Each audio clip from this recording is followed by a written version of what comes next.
That's my best friend. That's my best friend. No matter what, I got they back. Da da da da da. I'm gonna take care. Da da da da da da da. Listen, I love it. I'm not hating on it, but listen to me. You gotta be mindful with the externalization of what we mean by when we say best friend. Best friend usually is a representation of a personification of something that is inside of us or that is already us, right? Think about it. Look at best friends. It's either they're exact matches of each other, where that means they love the personification of their avatar, their human, and how they represent it, right? Then there's the best friends where they're just yin and yang. They don't make sense to the outside world, but it's an emotional, spiritual, symbolic relationship where it's one is the masculine, one is the feminine, and it's quite obvious. It doesn't matter about genitalia. You can instantly tell, oh, that one takes charge, and that one's the one who's sitting back and just, they're there to help. But the funny part is, the one that they think is there to help is really the mind. And this one over here is the brawn. We see it in cartoons. They always have a brainy one and they have a brawny one. And they go together well because they each bring something to the table. One is action oriented. They don't take time to think about it. They know that they got this body and this size and they've taken on things like this before, and that's what they're going to do. And if it works out, it works out. If it doesn't, it doesn't. That is the warrior spirit. You have to know that if I take this on, I might not win, but that's okay because I feel that I can. We need that in the world. But that's like, there's also the one where they sit back, the brainy, and they're like, okay, I see that that could happen, but there's a possibility that they might not happen. And they always do it this way. And I don't always want to keep fighting. I want to find a way that I can just avoid all this in general and just let that be that over there. So that's why you see people when they start building things over here and trying to ostracize themselves from the brawny, and the brainy are trying to sit up here because they don't want to be a part of it, but they like to orchestrate it. This is when I say be careful with those types of friendships, because you see it in the beginning, it starts out like that, where I want people to remember we are both. I talk about duality all the time. That is my soapbox, and I will stand on it proudly. Love the halves of you so that you don't hate the many sides of you, right? Let me say it again. Love the halves of you so you don't hate the many sides of you. Because if you become so polarized, when I talk about duality and polarity, duality is sitting on the bridge and saying, I am both. I am capable of suspension and holding both my masculine and my feminine worlds together without this world collapsing, because I know both are needed. If I go too far into my feminine energy, this is where you meet your loving, kind, artistic people. Those are my people. We just want to express, we just want to give. It's the feminine energy. It's just about enjoyment and sharing, and it is reciprocal. When you are in real feminine energy, it is reciprocal.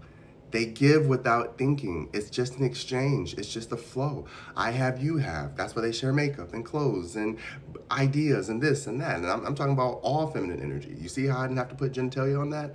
Feminine energy loves colors and fabrics and textures. So you're going to get everybody who fits into that box in that world on that side of the bridge, right?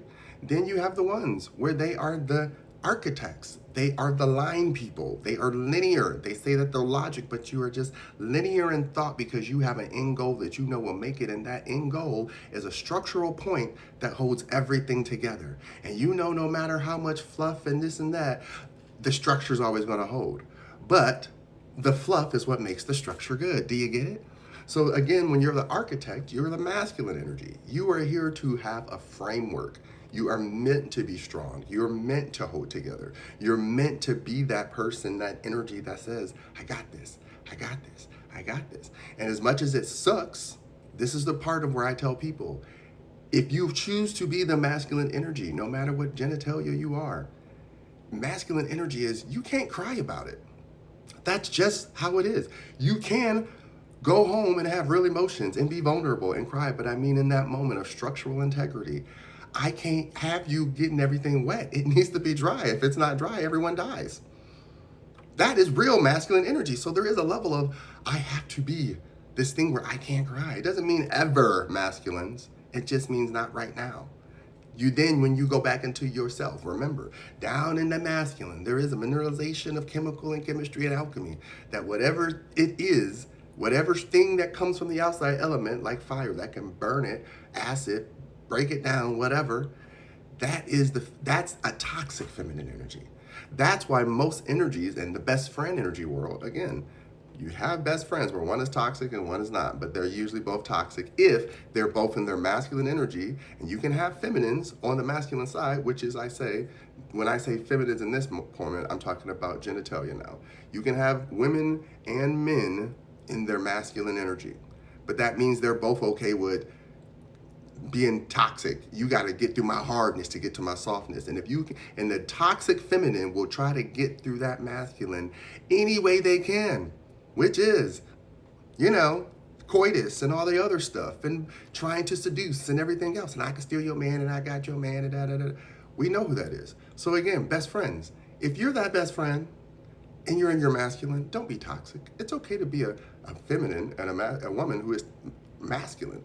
I hold my own. I know who I am. You ain't gonna mess with me. Don't try me. But when I need to get my femininity, I will walk across that bridge and give it naturally to the one who deserves it. That's the thing about masculine feminine that most masculines can't figure out.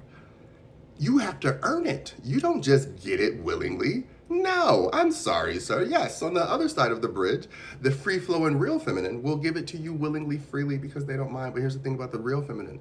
They don't chase. They don't care about you. As long as you are in your feminine energy, they will love on you.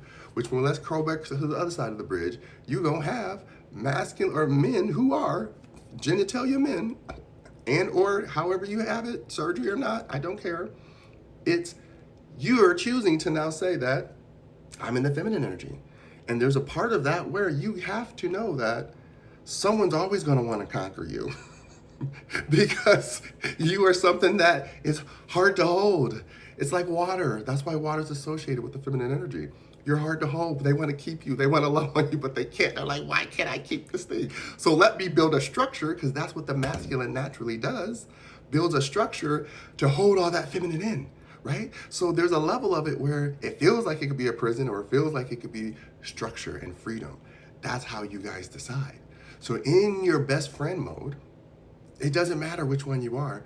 Know that you cannot be toxic, because if you're too feminine in your energy, and there's a such thing as too much femininity, I'm not talking about looks, I'm not talking about hair or color, no. I'm talking about when you go so far into your femininity that you do nothing. When the water is still, the water is doing something, but the water knows it's doing something in its spiritual world underneath, but on top it looks still, right? You can't be so deep down into your world in the feminine that you're not coming up for air. You're not living in reality. You're not actually doing anything with your energy.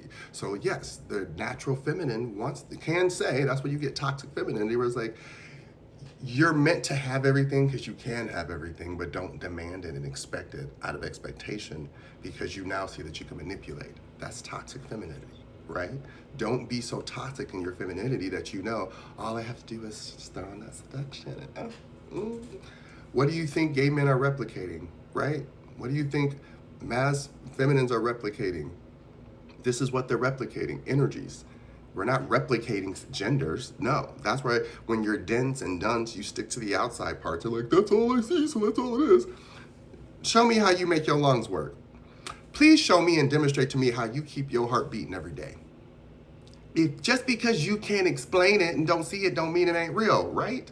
This is the part of understanding your best friend energy. Be your best friend inside yourself first, so that when you meet other people, you're not meeting the externalized toxic side of you where you just accept that person for no matter what they do. You want the healthy version of you that's going to come out and say, oh, they build with me, they give to me, it's reciprocal. And again, you can be two masculines who build together, and you guys love that and understand that's your relationship. It probably won't be too much fluff. You can be two feminines who give all together, and it's saturated in emotions and love and energy.